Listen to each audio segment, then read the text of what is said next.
Hi and welcome to Let's Bake and Cook Stuff. My name is Mary and today I'm making something out of my normal repertoire because it's meat and you know I'm a vegetarian. I am making, I'm going to heat this up first. I'm making Osso Buco. I'm making it for my nephew Donald. It's his birthday. And I actually wanted to try out this new way of making it. If you haven't heard of Osso Buco, it's actually translated, I guess it means bone hole. Sounds appetizing, right? Osso Buco sounds so much fancier. It is a veal shank, and then it's braised, and then you put other things in with it, and you'll see those things when I make it. But I'm using short ribs today instead of the veal shanks, and I would never use veal shanks anyway because they're gross. But I have made them with beef shanks before. And I think you can also make this with chicken if you wanted to use the same type of mixture and make it with chicken. I would use, instead of red wine though, I would use white wine. We're going to be using red wine. Okay, so what we want to do is season our ribs, right? These are just regular old short ribs. I got them at the store yesterday, and I started making this dish. My sister Debbie, I've never made it with the short ribs before, so this is an experiment that you're helping me with.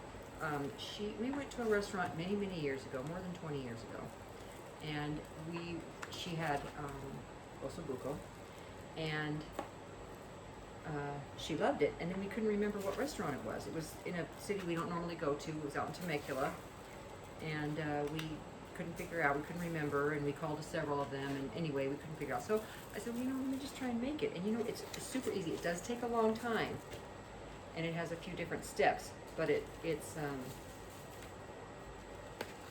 super easy, and it's something that you really probably want to do more in the winter time. And right now it's fall. It's considered fall, but I'm in Southern California, so now I'm going to drop all of these. Well, I'm going to do a couple at a time. These short ribs into this little bucket. You can do this in a plastic bag. You can do it in a bowl. And we're just covering them with flour. And then it helps them brown up. And then the flour also, you know, when you're making a beef stew or a beef pot roast, the flour helps to thicken the sauce. I've never had the meat from it, but I have tried the stuff that goes along with it, and it's delicious. It's red wine, and you do use beef broth with this, and it has orzo pasta, and it's really delicious. We'll go ahead and flour these other ones while I'm waiting for that to heat up. I've got a cup of flour in here, and shaking them up, getting flour all over them. I would do this with chicken too, if I was frying chicken. You don't want a thick coating, just a nice light coat of flour on there, and that's going to help it brown up. And I planned on 2 ribs per person, but you might not need that many. Some of them have a lot of meat on them, and some of them just have a little bit. So here's the beef ribs, just sizzling away in the pot. Once those are browned, we'll flip them over. You're going to brown them on each side, and then we'll go from there.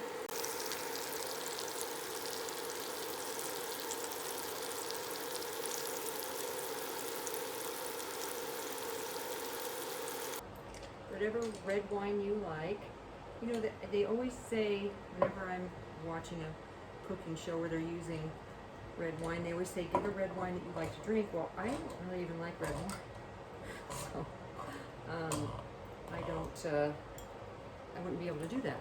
So, I just get whatever kind of wine is on sale, and I use that.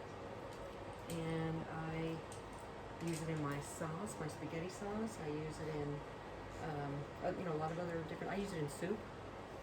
So, whatever kind of red wine you like, just get that. And if you don't like red wine like me, then you can just get whatever is on sale. This is a Cabernet. I'm going to show you this. Look at that. See how that's nice and brown? That is going to be nice flavor right there. That's where a lot of your flavor is going to come from on here. If you skip this step, you're missing out on all that flavor. I used to make a pot roast, and I would just put it in the crock pot. I didn't think about browning it, and then all of a sudden I heard about browning it, and I couldn't believe the difference in the flavor of it. So, again, you could skip the step, but you're going to miss out on a lot of the flavor. And it doesn't take that long, 2 to 3 minutes per side. Okay, these are just about done. I can show you how they've browned up pretty good. They actually look really good. Oh, when I used to eat meat, I used to eat beef more than anything. I used to love a good hamburger, a good steak.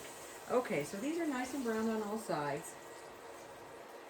Okay, now I'm adding this is one large onion, 3 or 4 ribs of celery, and then 3 medium carrots. There's one in here next. This is your mirepoix, right? Carrots, onion, and celery.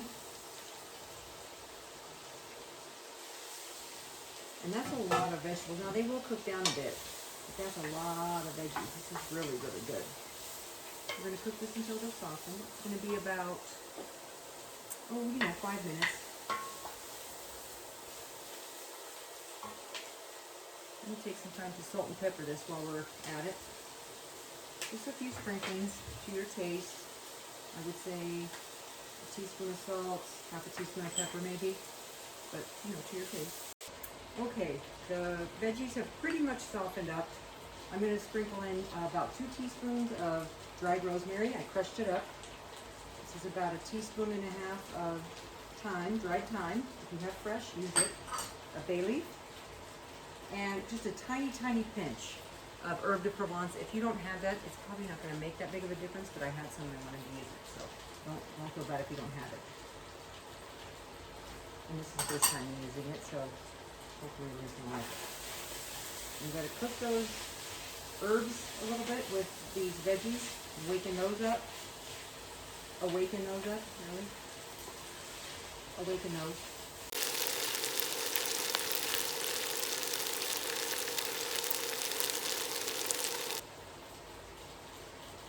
2 cloves of garlic, minced. If you don't have garlic, just use like maybe a quarter to a half a teaspoon of garlic powder. That'll be fine. Okay, now we're adding close to 1 1/2, between 1 1/4 and 1 1/2 cups of wine, red wine. There really isn't a substitute for the red wine. But if you're not doing alcohol at all, just add a little more broth. But you will need that extra liquid in there because we're actually cooking the pasta in here after the ribs are done braising. So, okay, I have this on high now. We've added our wine and our beef broth, and I'm trying to get it up to a boil. Once it gets up to a boil, then we're going to stick our ribs back in, and it's going in the oven. You don't have to bring it up to a boil, but it's going to add to your cooking time, probably a good half an hour if you put it in there. With room temperature, it's probably not gonna, because we just put that beef in there and then we put the wine, and those were both room temperature. So get those up to boiling, then put your ribs in, and then it should take about 3.5 hours. And we're looking for these ribs to be nice and tender. They don't necessarily have to be falling off the bone, but you want them, tender. So, but we're gonna cook these for several hours. So they'll have plenty of time to get nice and tender in there. And you can see this is our mixture with our mirepoix, which is our onions, celery, and carrots.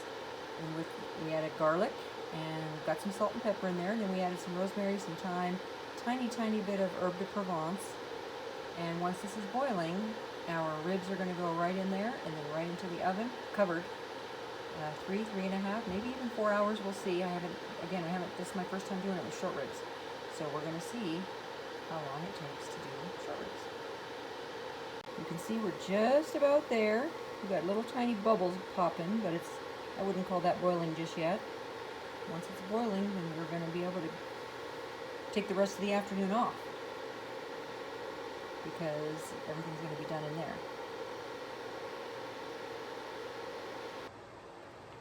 Don't go away. We're going to come right back, and I'm going to show you what Osso Buco is with beef short ribs instead of shank. These are ready for the oven. We've got 8 beef short ribs in there. We're gonna put them in the oven for a good 3 hours, could be 3.5, maybe even up to 4. I'm thinking it's gonna be about 3.5. And then we'll see you then. Okay, it has been 3 hours. Oh my gosh. This looks amazing. Look at that. Okay.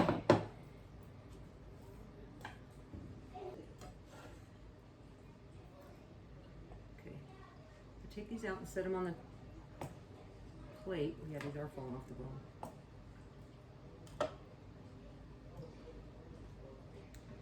And then, that one came right off the bone.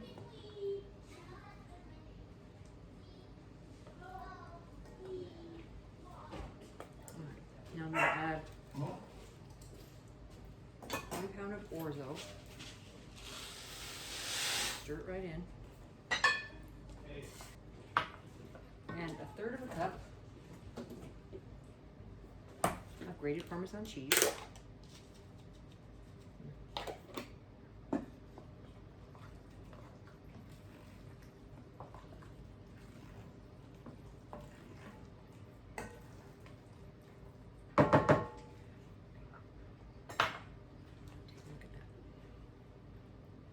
Orzo is a type of pasta. It looks like rice, so you can find it in the pasta section.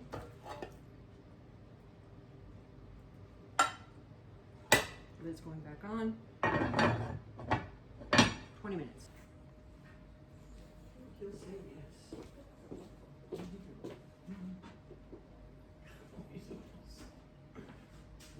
Talk louder, Mary.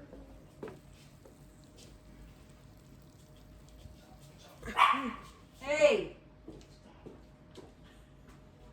I think I'm just going to serve it in this. I was going to put it in a bowl, but I'm going to leave it in here and not put it in a bowl. And I think it's good. It's falling off the bone. The pasta is ready. Everything's good.